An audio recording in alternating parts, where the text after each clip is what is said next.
میں اس لیے کبھی کبھی کہا کرتا ہوں آپ دوستوں سے، پتہ نہیں میری باتوں پہ آپ ناراض بھی ہو، ہم نے آج تک اپنے اللہ کو سمجھا ہی نہیں ہے، جانا ہی نہیں ہے اس کو۔ وہ ہمیں کتے کہہ کے بھی مخاطب کرتا تو بھی بڑی بات تھی۔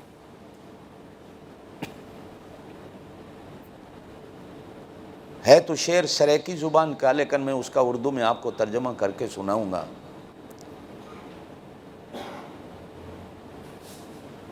مہرے سجن دم بدم، کہرے سجن گاہ گاہ، یہ سریکی ہے، سندھی بھی ہے۔ مہرے سجن دم بدم، یار کی مہربانیاں اکثر سانس کے ساتھ چلتی ہیں، لیکن کہرے سجن گاہ گاہ کہ وہ ناراض کبھی کبھی ہوتا ہے، ہمیشہ ناراض نہیں ہوتا، کبھی کبھی ہوتا ہے، لیکن راضی اکثر رہتا ہے۔ 100 میں سے 90 حصے وہ راضی رہتا ہے، 10 حصے کبھی کبھی میری ہی غلطی سے ناراض ہو جاتا ہے۔ تو آگے وہ کہتا ہے ایویں سجن واہ واہ، اون بھی سجن واہ واہ، سجن ایسے رہے تو بھی واہ واہ ہے، سجن ایسے رہے تو بھی واہ واہ ہے۔ وہ راضی رہے تو بھی واہ واہ ہے، وہ ناراض رہے تو بھی واہ واہ ہے، وہ گالی دے کے بلا لے تو بھی واہ واہ ہے، اگر وہ یا ایھا الذین آمنو کے لفظوں سے ہمیں یاد کر لے تو بھی واہ واہ۔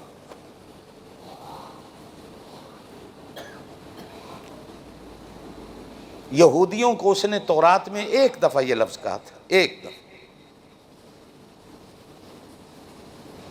یہودیوں کے پیر زمین پہ نہیں لگے تھے،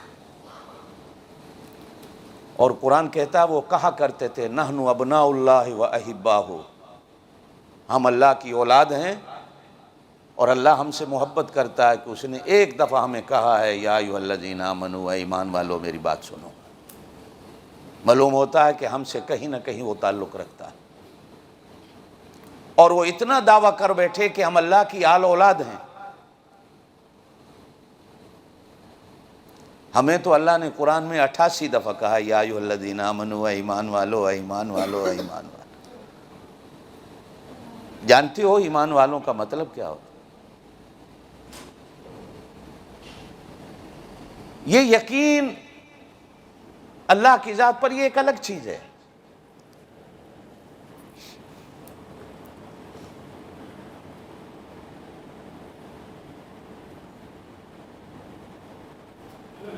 میرے ابا جی مرحوم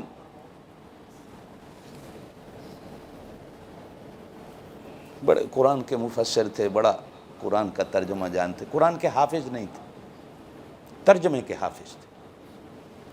یہ دنیا میں کوئی بندہ ہوتا ہے جو قرآن کا حافظ نہیں، ترجمے کا حافظ ہوتا۔ حضرت شیخ القرآن، لقب تھا شیخ القرآن مولانا غلام اللہ خان۔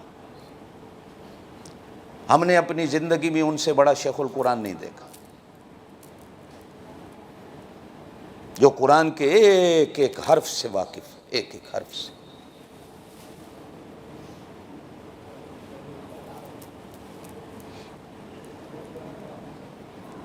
چھچ والے تو ان کے مقام کو ہی نہیں سمجھ پایا کہ شیخ القرآن کیا ہے۔